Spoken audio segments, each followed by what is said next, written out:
Electrostatics, अगर हम बात करें इलेक्ट्रोस्टैटिक्स की, इलेक्ट्रोस्टैटिक्स में क्या होता है, बी स्टडी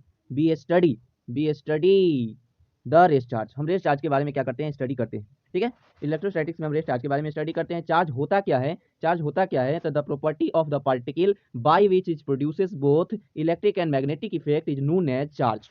चार्ज क्या होता है, किसी भी पार्टिकल का वह प्रॉपर्टी, किसी भी पार्टिकल का वह प्रॉपर्टी बाय विच, जिसके द्वारा it produces both electric and magnetic effect is known as charge, उसे चार्ज कहते हैं। ठीक है, उसे क्या कहते हैं, चार्ज कहते हैं। There are two types of charge, charge जो होते हैं दो तरह के चार्ज होते हैं।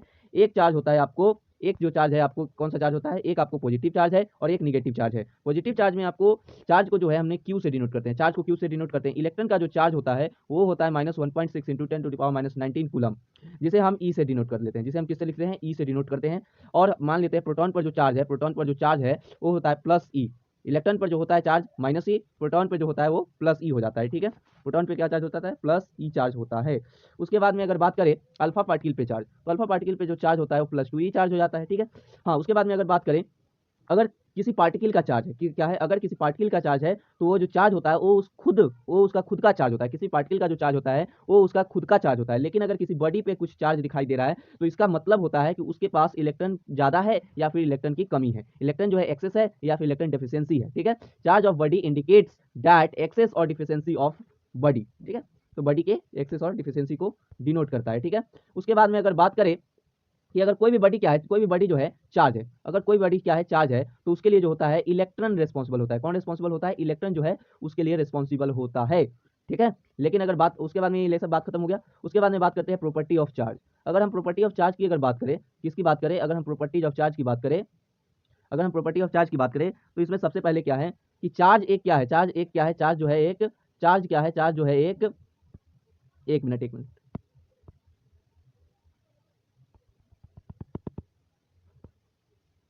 अगर हम बात करें किसकी, अगर हम बात करें प्रॉपर्टीज ऑफ चार्ज की, प्रॉपर्टीज ऑफ अगर हम चार्ज की बात करें तो प्रॉपर्टीज ऑफ चार्ज में क्या आता है, प्रॉपर्टीज ऑफ चार्ज में आता है कि चार्ज जो होता है एक स्केलर क्वांटिटी है, चार्ज एक स्केलर क्वांटिटी है, चार्ज एक डिराइव्ड क्वांटिटी है। नहीं, चार्ज कैसा क्वांटिटी है, चार्ज एक डिराइव्ड क्वांटिटी है। उसके बाद में अगर बात करें, उसके बाद में अगर बात करें तो अगर यूनिट ऑफ चार्ज की बात करें, यूनिट ऑफ चार्ज की अगर बात करें तो एसआई सिस्टम में जो होता है चार्ज का यूनिट कूलम हो जाता है। लेकिन अगर सीजीएस सिस्टम की अगर बात करें तो सीजीएस सिस्टम में इलेक्ट्रोस्टैटिक यूनिट हो जाता है। इलेक्ट्रोस्टैटिक यूनिट को ईएसयू से भी लिखते हैं, इसी को हम स्टैट कूलम भी कहते हैं, इसी को हम स्टैट कूलम भी कहते हैं। जब जब अगर क्या है, जब चार्ज होता है रेस्ट में होता है, अगर चार्ज क्या होता है, रेस्ट में होता है, अगर चार्ज होता है रेस्ट में होता है, अगर चार्ज कब होता है, रेस्ट में होता है, तो उसको स्टैट कूलम कहते हैं। और 1 कूलम इज इक्वल टू आ जाता है 3 × 10⁹ stat coulomb. 1 coulomb is equal to कितना आता है, 3 × 10⁹ स्टैट कूलम चार्ज आ जाता है। अगर वो इलेक्ट्रोमैग्नेटिक यूनिट की बात करें तो इलेक्ट्रोमैग्नेटिक यूनिट को एब्सोल्यूट कूलम भी कहते हैं। इलेक्ट्रोमैग्नेटिक यूनिट को क्या कहते हैं, एब्सोल्यूट कूलम की कहते हैं। जो कि क्या है, ये इलेक्ट्रोमैग्नेटिक यूनिट कब होता है, यूनिट सीजीएस सिस्टम में इलेक्ट्रोमैग्नेटिक यूनिट कब होता है, जब चार्ज मूविंग होता है। ठीक है, या फिर इसको एब्सोल्यूट कूलम भी कह देते हैं। ठीक है, उसके बाद में अगर बात करें, उसके बाद में अगर बात करें तो 1 कूलम इज इक्वल टू हो जाता है 1/10 एब्सोल्यूट कूलम। और इसको अगर बात करें तो 1 absolute coulomb is equal to हो जाता है 10 कूलम। कितना हो जाता है, 10 कूलम हो जाता है। उसके बाद में अगर हम बात करें, उसके बाद में अगर बात करें अनदर यूनिट ऑफ चार्ज, किसकी बात करें, another unit of the charge. अगर हम अनदर यूनिट ऑफ चार्ज की बात करें तो इसमें क्या होता है, फेराडे हो जाता है। अनदर यूनिट ऑफ चार्ज क्या होता है, फेराडे होता है। और 1 फेराडे का जो वैल्यू होता है, वो 1 फेराडे का वैल्यू हो जाता है 96,500 कूलम वैल्यू होता है। जो कि क्या होता है, 1 मोल इलेक्ट्रॉन के चार्ज होता है, 1 मोल इलेक्ट्रॉन का चार्ज का वैल्यू जो होता है वो कितना होता है, 96,500 कूलम होता है, जिसे हम 1 फेराडे कहते हैं। अगर हम smallest unit of the charge की बात करें, अगर हम smallest unit of the charge की बात करें तो स्मॉलेस्ट यूनिट ऑफ चार्ज जो होता है स्टैट कूलम हो जाता है। क्या हो जाता है, स्टैट कूलम होता है। ठीक है, लेकिन अगर बिगेस्ट यूनिट की बात करें, लेकिन अगर हम बिगेस्ट यूनिट की बात करें तो बिगेस्ट यूनिट जो होता है वो हो जाता है आपको फेराडे। वो कौन सा होता है, फेराडे होता है। बिगेस्ट यूनिट क्या हो जाता है, फेराडे हो जाता है। अगर बात करें मास कब हो सकता है, mass is possible without charge, बिना चार्ज के मास हो सकता है, बिना चार्ज के मास तो हो सकता है, लेकिन बिना मास के चार्ज कभी भी नहीं हो सकता है। क्यों, क्योंकि हम जानते हैं, क्योंकि हम जानते हैं कि प्रोटॉन के पास क्या होता है, प्लस चार्ज होता है, न्यूट्रॉन के पास जीरो चार्ज होता है, इलेक्ट्रॉन के पास माइनस चार्ज होता है। लेकिन मास जो होता है तीनों के पास होता है, तीनों के पास होता है। तो प्रोटॉन और न्यूट्रॉन, प्रोटॉन और इलेक्ट्रॉन के पास चार्ज है तो इसके पास मास है, लेकिन न्यूट्रॉन के पास चार्ज नहीं है तो भी इसके पास मास है। इसलिए हम कह सकते हैं कि चार्ज जो है बिना मास के तो नहीं हो सकता है, चार्ज जो है बिना मास के तो नहीं हो सकता है, लेकिन लेकिन लेकिन बिना चार्ज, बिना मास के, बिना मास के क्या नहीं हो सकता है, बिना मास के तो चार्ज नहीं हो सकता है, लेकिन बिना चार्ज के क्या हो सकता है, मास पॉसिबल है। समझे? चार्ज जो होता है एक ट्रांसफरेबल क्वांटिटी होता है। चार्ज कैसा क्वांटिटी होता है, एक ट्रांसफरेबल क्वांटिटी होता है। चार्ज एक एडिटिव क्वांटिटी भी होता है, चार्ज एक एडिटिव क्वांटिटी भी होता है। अगर हम बात करें तो चार्ज एक कंजर्व्ड क्वांटिटी है। चार्ज कैसा क्वांटिटी होता है, चार्ज एक कंजर्व्ड क्वांटिटी भी होता है, जिसे ना ही तो हम क्या कर सकते हैं, ना ही तो हम क्रिएट कर सकते हैं, ना ही डिस्ट्रॉय कर सकते हैं। जिसे हम क्या नहीं कर सकते हैं, नाइदर भी, जिसे हम क्या नहीं कर सकते हैं, जिसे हम it can neither be created, it can neither be created nor be destroyed. ना ही तो उसको क्रिएट कर सकते हैं, ना ही उसको डिस्ट्रॉय कर सकते हैं। Only it can only be transformed, केवल इसको ट्रांसफर ही कर सकते हैं। तो चार्ज को इसीलिए क्या है, वो कंजर्व्ड क्वांटिटी है। उसके बाद में अगर बात करें तो charge is a quantize property. Charge होता है क्वांटाइज प्रॉपर्टी होता है, क्योंकि इसका जो टोटल चार्ज होता है, इसके बॉडी का जो टोटल चार्ज होता है is always integral multiple of charge of electron या फिर क्वांटा ऑफ चार्ज के हमेशा क्या होता है, इंटीग्रल मल्टीपल होता है। इसलिए हम लिख सकते हैं कि Q is equal to n. Q जो है यहाँ क्या है, चार्ज है। Q को हम स्मॉल चार्ज को जो है स्मॉल q से भी लिखते हैं, कैपिटल Q से भी लिखते हैं, कैपिटल Q से भी हम लिखते हैं, ठीक है। उसके बाद में अगर हम बात करें तो Q इज इक्वल टू क्या हो जाता है, एन ई, जहाँ एन जो है आपको नंबर ऑफ इलेक्ट्रॉन्स होता है, और नंबर ऑफ इलेक्ट्रॉन जो होता है कभी भी हमेशा क्या होता है, इंटीग्रल होता है। कभी भी वो क्या नहीं हो सकता है, फ्रैक्शनल नहीं हो सकता है, या फिर डेसिमल में नहीं हो सकता है, ठीक है। और ई जो है आपको क्वांटा ऑफ द चार्ज है, ठीक है, क्वांटा ऑफ चार्ज है। उसके बाद में अगर हम बात करें क्वांटा आखिर होता क्या है, क्वांटा होता क्या है, क्वांटा होता क्या है, तो क्वांटा क्या होता है, अगर बात करें तो क्वांटा जो होता है मिनिमम वैल्यू होता है। क्वांटा क्या होता है, मिनिमम वैल्यू होता है। किसका मिनिमम वैल्यू होता है, फिजिकल क्वांटिटी। वह फिजिकल क्वांटिटी का एक मिनिमम वैल्यू होता है विच एग्जिस्ट इन नेचर, जो नेचर में क्या करता है, एग्जिस्ट करता है, उसे क्या कहते हैं, क्वांटा कहते हैं। उसे क्या कहते हैं, क्वांटा कहते हैं। मतलब कि क्वांटा क्या है, किसी भी फिजिकल क्वांटिटी का वह मिनिमम वैल्यू जो नेचर में एग्जिस्ट करता हो उसे क्वांटा कहते हैं, ठीक है।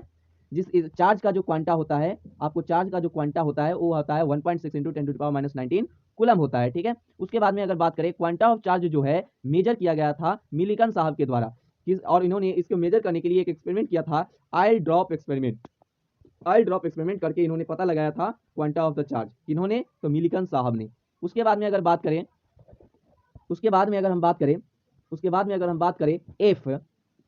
if 10 to the power 18 electrons are transferred or ejected, if 10 to the power 18 electrons are ejected from a neutral body,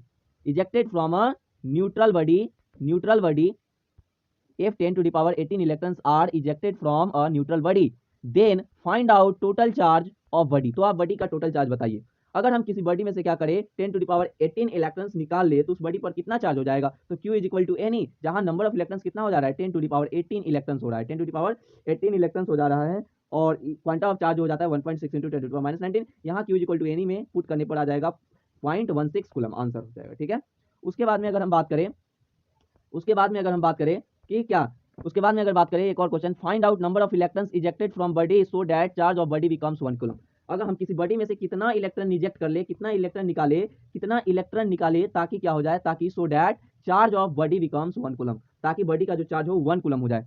तो इसके लिए Q is equal to any formula, और यहाँ जो है Q का वैल्यू 1 है, N का वैल्यू निकालना है, और E का वैल्यू 1.6 इंटू 10⁻⁻19 कूलम। यहाँ से जब इसको सॉल्व कीजिएगा तो N का जो वैल्यू होता है 6.25 into 10 to the power 18 electrons आ जाता है, ठीक है। उसके बाद में अगर बात करें, अगर हम मैक्रोस्कोपिक लेवल पर देखें, अगर हम मैक्रोस्कोपिक लेवल पर देखें तो मैक्रोस्कोपिक लेवल पर क्या होता है, मैक्रोस्कोपिक लेवल पर quantization of charge can't be ignored. Quantization of charge को हम इग्नोर कर नहीं सकते हैं, बिकॉज क्योंकि quanta of charge is very small. Sorry गलती हो गया। मैक्रोस्कोपिक लेवल पर quantization of charge can be ignore, ठीक है। मैक्रोस्कोपिक लेवल पर अगर देखें, बड़े लेवल पर अगर देखें तो चार्ज का जो क्वांटाइजेशन है उसको हम इग्नोर कर सकते हैं, उसे हम क्या कर सकते हैं, इग्नोर कर सकते हैं, बिकॉज क्योंकि quanta of charge is very small, क्योंकि चार्ज का जो क्वांटा है वो कैसा है, बहुत ज्यादा छोटा है। इसलिए हम मैक्रोस्कोपिक लेवल पर चार्ज के क्वांटाइजेशन को इग्नोर कर सकते हैं, बट लेकिन माइक्रोस्कोपिक लेवल पर quantization of charge can't be ignored. लेकिन माइक्रोस्कोपिक लेवल पर क्वांटाइजेशन ऑफ चार्ज को हम क्या नहीं कर सकते हैं, इग्नोर नहीं कर सकते हैं, ठीक है। उसके बाद में अगर हम बात करें कि charge of a body is 5 coulomb, अगर किसी बॉडी का charge, if charge of body is 5 coulomb, अगर किसी बॉडी का चार्ज 5 कूलम है, now 10 to the power 19 electrons ejected from this body, then find out new charge of the body. क्या कह रहा है, charge of body is 5 coulomb. अगर किसी बॉडी का चार्ज 5 कूलम है और उसमें से 10⁻19 उस बॉडी में से 10⁻19 इलेक्ट्रॉन्स को इजेक्ट कर लिए, निकाल लिए, तो बताइए उस बॉडी का नया चार्ज क्या हो जाएगा। तो इतना 10⁻19 इलेक्ट्रॉन निकाले, इसके कारण चार्ज कितना आएगा, तो Q equal to n put करने पर इस पर आ जाएगा 1.6 कूलम, और पहले से इसके पास 5 कूलम चार्ज है और 1.6 कूलम अब आ गया, तो टोटल चार्ज कितना हो गया 6.6 कूलम आंसर। ठीक है, उसके बाद में अगर बात करें तो उसके बाद में बात करें इफ 10⁶ इलेक्ट्रॉन पर सेकेंड आर इजेक्टेड, अगर एक सेकंड में 10⁶ इलेक्ट्रॉन निकाल लिया जा रहा है, एक सेकंड में 10⁶ इलेक्ट्रॉन को इजेक्ट किया जा रहा है किसी बॉडी से, ठीक है, तो फाइंड आउट, बताइए टाइम, वह टाइम बताइए इन विच जिसमें charge of body becomes 1.6 coulomb. बताइए अगर हम पर हर एक सेकंड में 10⁶ इलेक्ट्रॉन किसी बॉडी से निकालते हैं तो कितने समय में हम उस बॉडी का चार्ज 1.6 कूलम हो जाएगा। तो अगर हम देखें कि Q इक्वल टू एन होता है, हम जानते हैं, और हमको कितना चार्ज हो जाना है 1.6 कूलम हो जाना चाहिए, तो Q का वैल्यू तो 1.6 हो गया। अब n नंबर ऑफ इलेक्ट्रॉन्स कितना हो जाएगा, मान लेते हैं कि एक सेकंड में 10⁶ इलेक्ट्रॉन निकाल रहे हैं, हमको t टाइम तक निकालने पर 1.6 कूलम चार्ज हो जा रहा है, तो t टाइम तक के लिए कितना हम इलेक्ट्रॉन निकाल चुके होंगे, t इंटू 10⁶ इलेक्ट्रॉन, तो यहाँ हम n का वैल्यू हो जाएगा t इंटू 10⁶ इलेक्ट्रॉन्स इंटू ई का वैल्यू हो जाएगा 1.6 इंटू 10⁻⁻19 कूलम, और इन दोनों को जब यहाँ से टी का वैल्यू निकालेंगे तो टी का वैल्यू आ जाएगा 10⁻13 सेकंड आंसर। ठीक है, उसके बाद में अगर बात करें which of the following charges are possible in body, क्या कर रहा है, बीच ऑफ द फॉलोइंग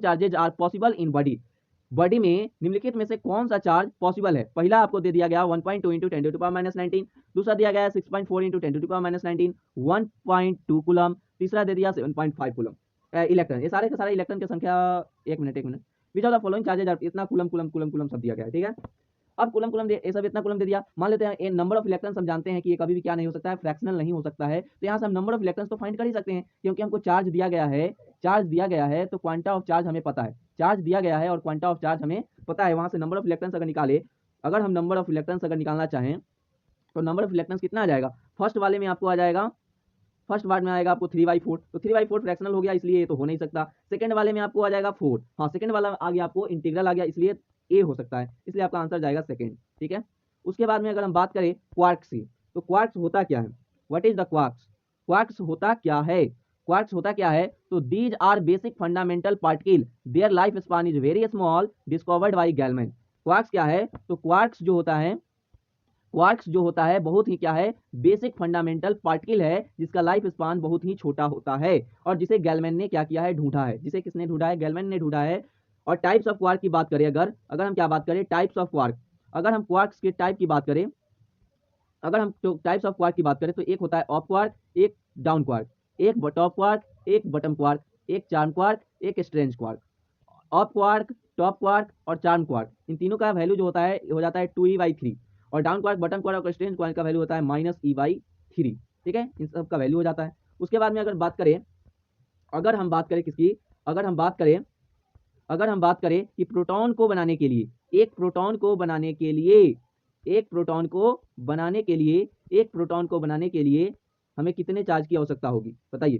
कह रहे हैं एक प्रोटॉन को बनाने के लिए कितने क्वार्क्स की आवश्यकता होगी, तो एक प्रोटॉन को बनाने के लिए हमें 2 अप क्वार्क और 1 डाउन क्वार्क की आवश्यकता होगी। एक न्यूट्रॉन बनाने के लिए हमें 1 अप क्वार्क और 2 डाउन क्वार्क लगता है। ठीक है, अगर हम बात करें when a body is charge, अगर हम किसी बॉडी को जब हम चार्ज करते हैं देन इट्स मास चेंजेज, तो उस समय उसका मास जो होता है चेंज होता आता है। ठीक है, हमने क्या कहा, हमने कहा when body is charge then its mass changes, जब हम किसी बॉडी को क्या करते हैं, चार्ज करते हैं, तो उसका मास जो होता है चेंज हो जाता है। ठीक है, उसका मास जो हो जाता है चेंज हो जाता है। If body is negatively charge, अगर बॉडी का चार्ज जो है निगेटिव चार्ज है तो उसका मास क्या हो जाएगा, इंक्रीज हो जाएगा, उसका मास इंक्रीज हो जाएगा। क्यों, क्योंकि अगर निगेटिव चार्ज का मतलब क्या होता है, निगेटिव चार्ज का मतलब होता क्या है, निगेटिव चार्ज का मतलब होता है इलेक्ट्रॉन का क्या है, डिफिशियंसी है या एक्सेस है, तो निगेटिव चार्ज का मतलब होता है इलेक्ट्रॉन का इफिशियंसी है, इलेक्ट्रॉन का क्या है, इलेक्ट्रॉन का इफिशियंसी है। तो जैसे ही इलेक्ट्रॉन का इफिशियंसी कर रहे हैं, इलेक्ट्रॉन का इफिशियंसी या फिर एक्सेस है, इलेक्ट्रॉन जो है एक्सेस है, निगेटिव चार्ज का मतलब क्या होता है, इलेक्ट्रॉन जो है एक्सेस इलेक्ट्रॉन है, और जब एक्सेस इलेक्ट्रॉन होगा तो क्या होगा, जब एक्सेस इलेक्ट्रॉन होगा तो मास तो इंक्रीज करेगा ही। तो इसीलिए कह रहे हैं जब किसी बॉडी पर क्या हो, जब किसी बॉडी पर निगेटिवली चार्ज हो तो क्या होता है, मास इंक्रीज करता है। लेकिन अगर बॉडी पर पॉजिटिवली चार्ज है यानी कि इलेक्ट्रॉन लॉस किया है तो इसका मतलब इलेक्ट्रॉन जब चला गया तो मास भी डिक्रीज हो जाएगा, नहीं। हाँ, स्टेशनरी चार्ज जो होता है क्या करता है, स्टेशनरी चार्ज प्रोड्यूस करता है केवल और केवल इलेक्ट्रिक फील्ड। अगर हम स्टेशनरी चार्ज की बात करें तो स्टेशनरी चार्ज होता है केवल और केवल इलेक्ट्रिक फील्ड ही प्रोड्यूस करता है। स्टेशनरी मतलब होता है शांत स्थिर, यानी कि रेस्ट चार्ज। रेस्ट चार्ज होता है केवल इलेक्ट्रिक फील्ड ही प्रोड्यूस करता है। लेकिन अगर मूविंग चार्ज है, क्या है, मूविंग अगर चार्ज है, मूविंग चार्ज है तो मूविंग चार्ज है, कैसे मूविंग है, moving charge with constant velocity, constant velocity से मूव कर रहा अगर चार्ज है तो इलेक्ट्रिक फील्ड भी प्रोड्यूस करता है और मैग्नेटिक फील्ड भी प्रोड्यूस करता है। इलेक्ट्रिक फील्ड भी प्रोड्यूस करेगा, मैग्नेटिक फील्ड भी प्रोड्यूस करेगा। कब प्रोड्यूस करेगा, जब वो कांस्टेंट वेलोसिटी से मूव कर रहा होगा। अगर वो स्टेशनरी होगा तो केवल इलेक्ट्रिक फील्ड प्रोड्यूस करेगा, अगर वो क्या है, मूविंग होगा कांस्टेंट वेलोसिटी के साथ तो इलेक्ट्रिक फील्ड भी प्रोड्यूस करेगा, मैग्नेटिक फील्ड भी प्रोड्यूस करेगा। अगर एक्सिलरेटेड चार्ज पार्टिकल रहेगा, अगर एक्सिलरेटेड चार्ज पार्टिकल रहेगा तो इलेक्ट्रिक फील्ड भी प्रोड्यूस करेगा, मैग्नेटिक फील्ड भी प्रोड्यूस करेगा और इलेक्ट्रोमैग्नेटिक वेव भी प्रोड्यूस करेगा। तो अगर एक्सिलरेटेड चार्ज पार्टिकल है तो इलेक्ट्रिक फील्ड, मैग्नेटिक फील्ड और इलेक्ट्रोमैग्नेटिक वेव भी प्रोड्यूस करेगा, और इलेक्ट्रोमैग्नेटिक वेव भी प्रोड्यूस करेगा। और बात, अगर हम एक और बात की बात करें तो चार्ज जो होता है एक इनवेरिएंट क्वांटिटी है। चार्ज एक कैसा क्वांटिटी है, इनवेरिएंट क्वांटिटी है। इसका मतलब क्या है इनवेरिएंट क्वांटिटी का, इनवेरिएंट क्वांटिटी का मतलब है चार्ज जो है वो वेलोसिटी पे डिपेंड ही नहीं करता है। वेलोसिटी आप कितना भी बढ़ा लीजिए लेकिन चार्ज जो रहेगा वो सेम ही रहेगा। लेकिन मास जो है एक वेरिएंट क्वांटिटी होता है। कैसा क्वांटिटी होता है, वेरिएंट क्वांटिटी होता है, ठीक है। इट डिपेंड्स ऑन वेलोसिटी, ये वेलोसिटी पे डिपेंड करता है, जहां m इज इक्वल टू हो जाता है m0 upon under root 1 minus v square upon c square, ठीक है, v square upon c square हो जाता है, जहां m जो होता है मास ऑफ मूविंग चार्ज हो जाता है, m0 जो होता है रेस्ट चार्ज का मास होता है, v जो होता है मूविंग पार्टिकल का स्पीड हो जाता है और c जो होता है स्पीड ऑफ लाइट होता है, ठीक है। उसके बाद में अगर बात करें, यही सब है। उसके बाद में अगर हम बात करें क्या, उसके बाद में अगर हम बात करें किसके बारे में, उसके बाद में अगर हम बात करें कि वेन आइसोलेटेड कंडक्टर, जब हम क्या करते हैं, जब हम आइसोलेटेड कंडक्टर को चार्ज करते हैं, when isolated conductor is charge then complete excess charge comes out its outer surface. जब हम किसी भी क्या करते हैं, जब किसी भी आइसोलेटेड कंडक्टर को मान लेते हैं क्या है, कंडक्टर है, ये क्या है, कंडक्टर है, और कैसा कंडक्टर है, आइसोलेटेड कंडक्टर है। कैसा कंडक्टर है, आइसोलेटेड कंडक्टर है। तो जब हम इसको चार्ज करेंगे, जब हम इस बॉडी को क्या करेंगे, चार्ज करेंगे, तो इसको जब चार्ज करेंगे तो इसका जो चार्ज होगा यहाँ बीच में नहीं होगा, बीच में चार्ज इसका नहीं होगा, बल्कि इस पर जो चार्ज आएगा सारा का सारा बाहर चार्ज चला आएगा। इसके सरफेस पे चार्ज रहेगा, इसके बीच में चार्ज नहीं रहेगा, इसके सरफेस पर चार्ज चला आएगा, डिस्ट्रीब्यूट हो जाएगा। समझे, तो यही कह रहा है कि जब हम क्या करेंगे, किसी आइसोलेटेड कंडक्टर को चार्ज करते हैं तो कंप्लीट एक्सेस चार्ज होता है। कैसा चार्ज, क्या सारा का सारा चार्ज बॉडी पर जाएगा, नहीं, केवल और केवल एक्सेस चार्ज ही क्या होगा, comes out on it's outer surface, उसकी आउटर सरफेस पे आ जाएगा, ठीक है। उसके बाद में अगर हम बात करें कि वेन इंसुलेटर और नॉन कंडक्टिंग बॉडी, जब हम इंसुलेटर या फिर नॉन कंडक्टिंग बॉडी को चार्ज करते हैं, देन कंप्लीट एक्सेस चार्ज, सारा का सारा जो एक्सेस चार्ज है remains inside the volume of body, तो बॉडी के अंदर रहता है, ठीक है। हमने कहा कि जब हम क्या करते हैं नॉन कंडक्टिंग को जब हम चार्ज करते हैं तो चार्ज जो होता है सरफेस पे नहीं आता है, उसके वॉल्यूम में ही रहता है, ठीक है। तो यहां तक हुआ आपको, इसके बाद में फिर अगले पार्ट में बात करेंगे, ठीक है। नेक्स्ट पार्ट में इसके बाद में आगे क्या पढ़ेंगे, आगे चार्जिंग और मेथड पढ़ेंगे अगले पार्ट में, ठीक है। यहीं पे वीडियो को समाप्त करते हैं।